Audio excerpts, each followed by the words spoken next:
आपको अदा के फैसला आ चुका है, सुना दी गई है अदालत में। फैसले से साबित हो गया कि एवन फील्ड अपार्टमेंट्स करप्शन रकम से बनाए गए और 1993 से शरीफ खानदान की मिल्कियत थे। हिल मेटल केस और फ्लैगशिप। क्या हुआ बाबा, क्या सोच रहे हैं? मेरे बाप ने, मैंने और तुम्हारी माँ ने इन लोगों को वोट दिया था और ये लोग हमें सड़कें, मेट्रो और पुल दिखाकर अंदर से सारा माल अपनी जेबों में डालते रहे और हमारे नाम पर कर्जा लेकर बाहर जायदादें बनाते रहे। मुल्क पर कर्जा बढ़ता गया और इनकी मुल्क से बाहर जायदादें, लेकिन इनको इन सब बातों से क्या, इनका तो सब कुछ बाहर था। लेकिन बाबा, आपने तो कुछ गलत नहीं किया। आपने तो इन पर एतबार किया। झूठ तो इन्होंने कौम से बोला, चोरी इन्होंने की।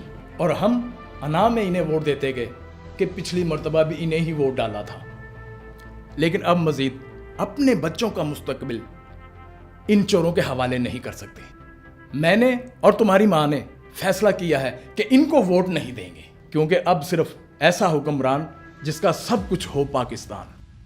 अब सिर्फ इमरान खान पल्ले पे निशान।